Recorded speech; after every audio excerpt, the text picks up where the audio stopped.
When it comes to North Korea, now Trump wants to talk. The US president says an agreement is possible to resolve the dispute over North Korea's nuclear weapons program. He's tweeted, "The deal with North Korea is very much in the making and will be, if completed, a very good one for the world. Time and place to be determined."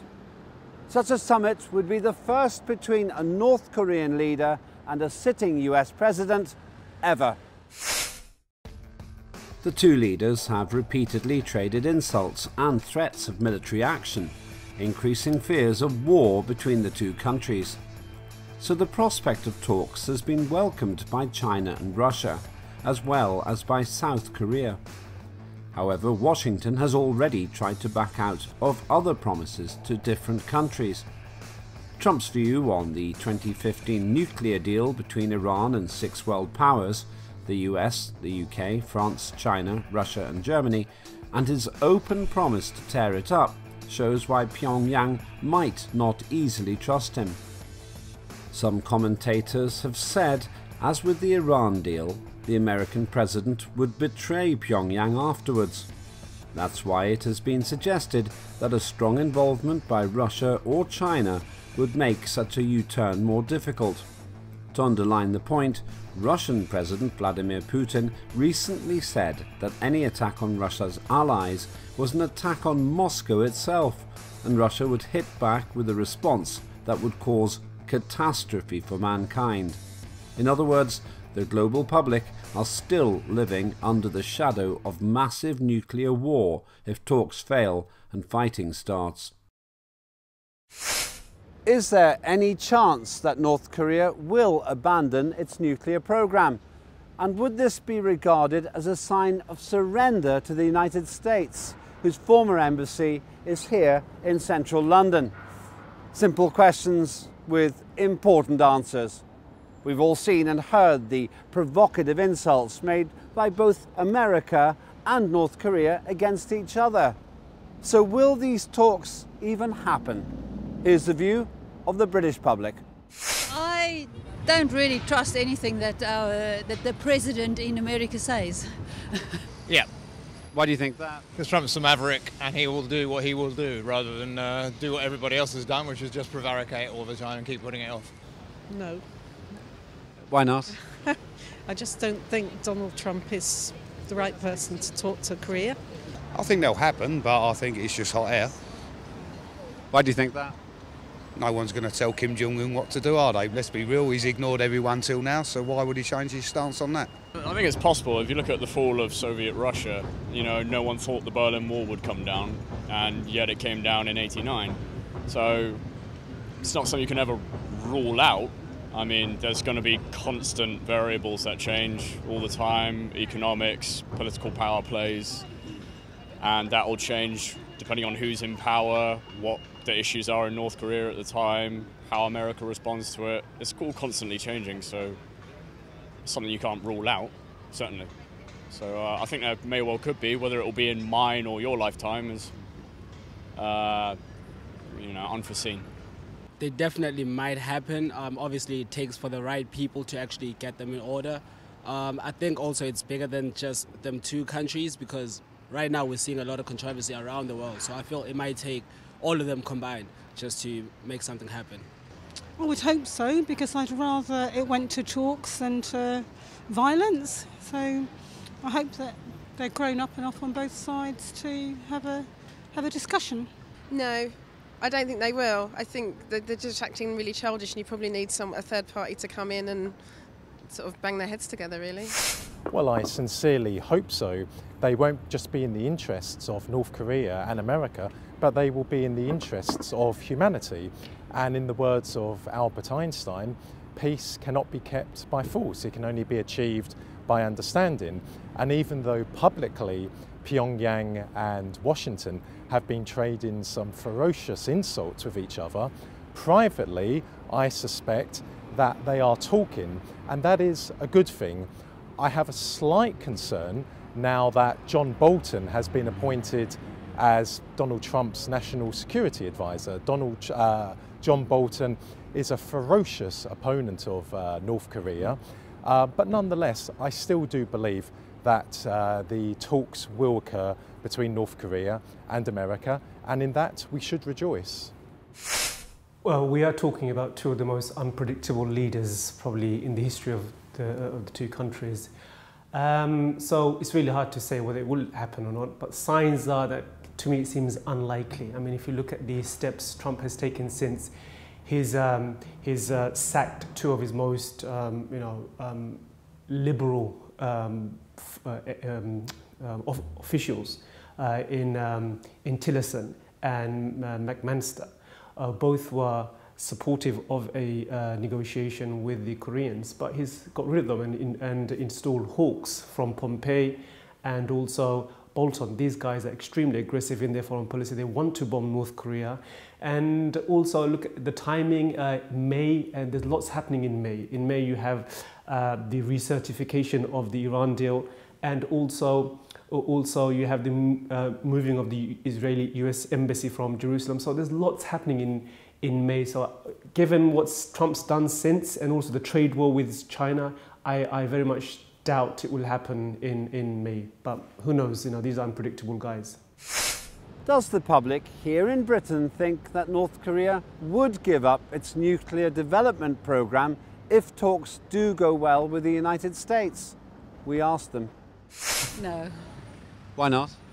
Because I think they want to be in power. Their leader is power-based, so why would he give his power up? You mean in North Korea? Yeah. It's giving him a power base, and so I don't think he will give it up.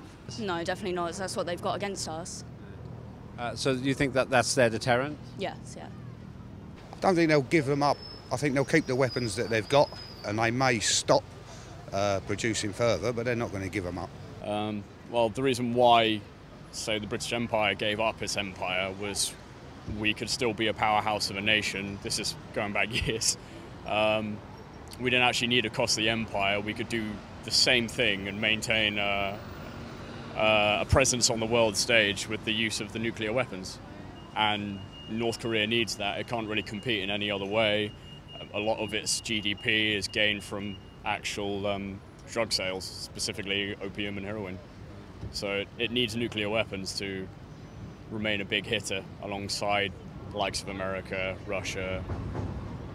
So I don't think there's any way they would give them up, no. It's North Korea we're talking about. Highly doubt it. I don't think they will. I'd like to say yes, but I don't think they will. I'd like to hope they would, but I'm not sure they will. Under no circumstances will North Korea give up its nuclear weapons.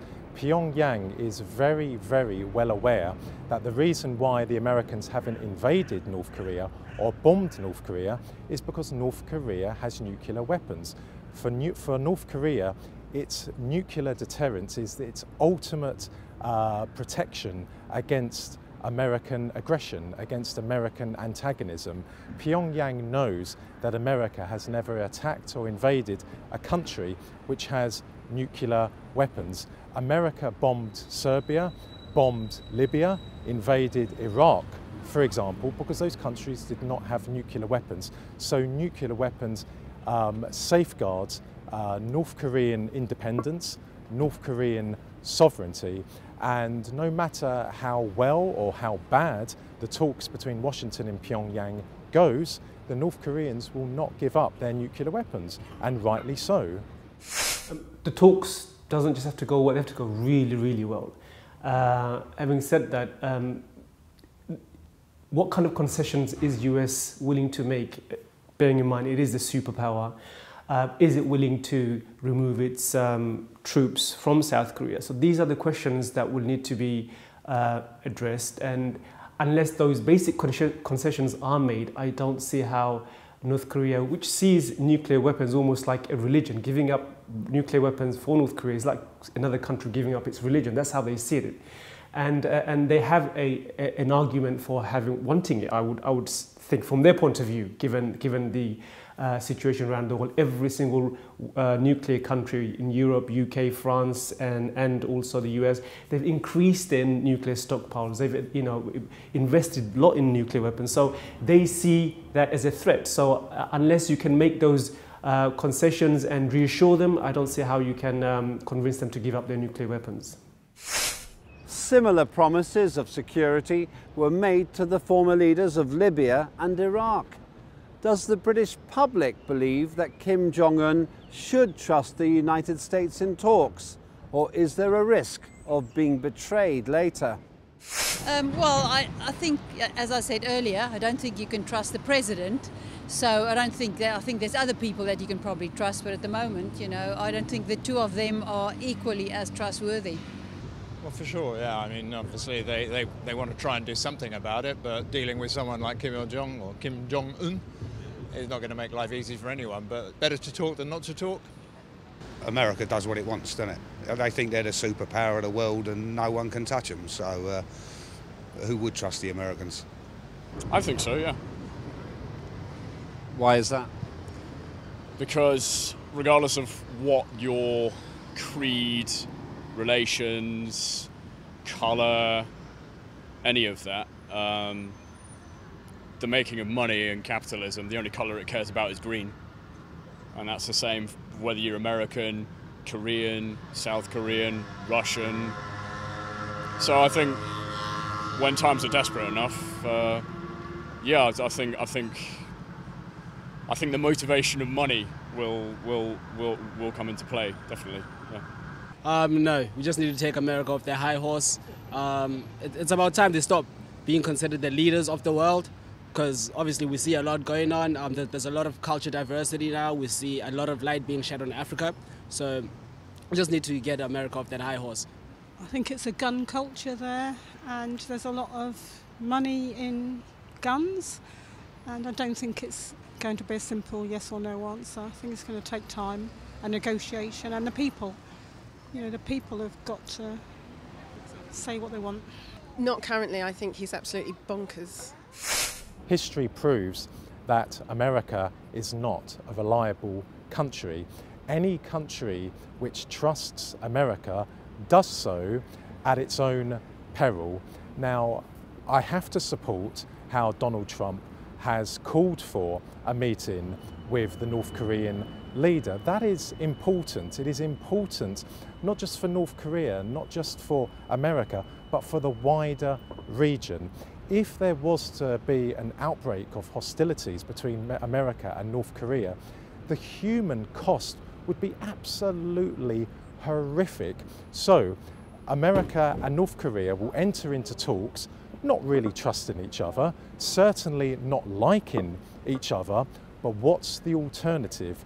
The Americans know that in a war with North Korea, they would incur terrible casualties, and their ally, South Korea, would incur terrible casualties. And for North Korea, they know that in a war with America, there would be a tremendous cost in North Korean casualties, and of course America would win in a conflict with North Korea, and that would be the end of the North Korean government. So even though America is not reliable, there is no alternative but for both countries to enter into negotiations. You can only benefit by talking. If you don't talk, then there's only one guarantee: there will be no benefit, there will be no improvement. Even if there is a 1% improvement in relations between Washington and Pyongyang, that is a good thing. Yeah, I think the talks have to go not just well, but really, really well. North Korea has to be convinced that there's greater security by giving up nuclear weapons. Had you convinced a country, a recluse country, that it will be more secure? Would the US be willing to remove its troops from South Korea? Can there be reassurances from its neighbours, from China, from Japan, from South Korea, that there's a regional solution to having denuclearization of the region? So that convincing is a tough ask, But nuclear weapons in North Korea is like a religion in the country. You know, how do you give up a religion, the nation, unless certainties are given? I can't see it happening anytime soon. North Korea has a population of about 23 million versus South Korea's 51 million. In military terms, South Korea has an army of about 625,000 active military personnel, compared to about 1 million in North Korea. However, with reserves, the South can muster 3.75 million personnel, and Pyongyang can boost its army to over 7 million. If talks between Washington and Pyongyang go wrong, potentially 11 million Koreans could be sent to war.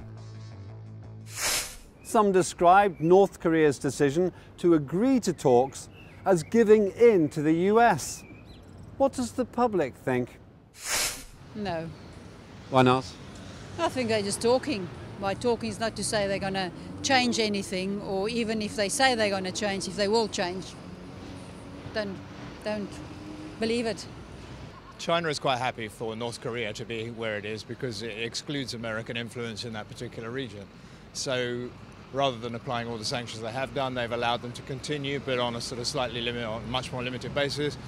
Whether South Korea and North Korea will ever get together in order to do a deal together and exclude the Americans further, I don't know, but then he might just be playing for time. No, it doesn't show weakness. They can talk, but they're still going to have their weapons. You never know what's going to happen, do you? I think they're cleverer than a lot of people think. Politics is the be-all and end-all for America, whereas North Korea, they show what they do, basically, so I don't see it going anywhere further. Kim Jong-un has taken over from his father, who was a very well-respected leader. He's trying to solidify his hold on power, you know, as shown by his purging of many people in his inner circle, you know, the killing of his, I think it was his uncle, the recent assassination of a North Korean delegate, you know, via 2 assassins with poison. So it's important for him to look, it's very important for him to look strong at this point in time. And the best way to do that is by essentially telling America to get stuffed. So I think it will make him look weak, definitely.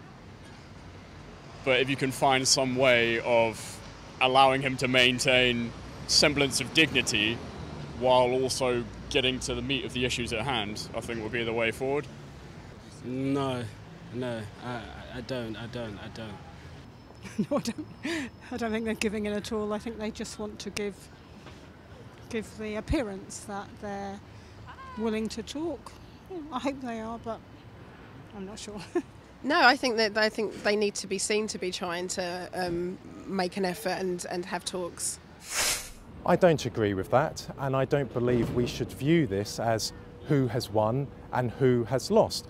We could flip it on the other side and say that America has given in to North Korea, knowing that because North Korea has nuclear weapons, they can't take military action against it.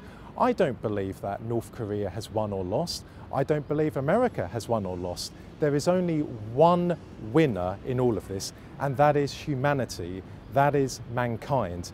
Because if America was to attack North Korea, it is believed there would be 100,000 American casualties, there would be 1 million South Korean casualties, and there would be untold numbers of North Korean casualties.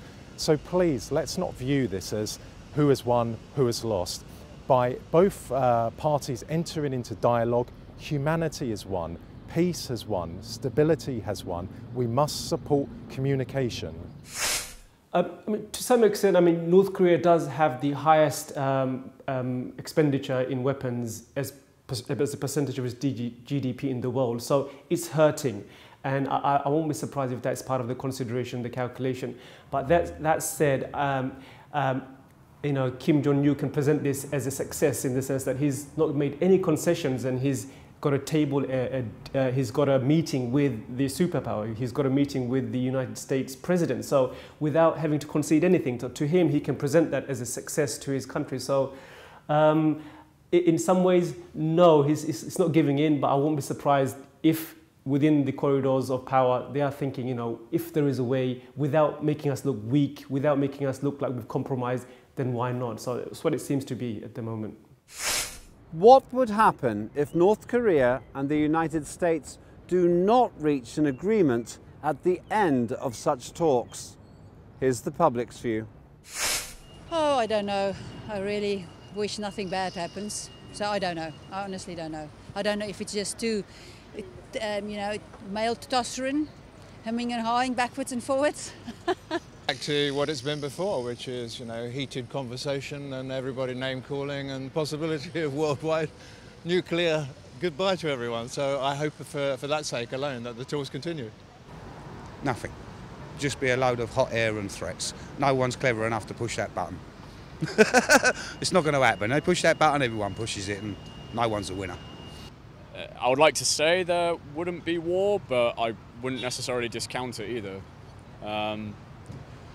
I think there definitely would be some sort of conflict. There has been in the past, the Korean War.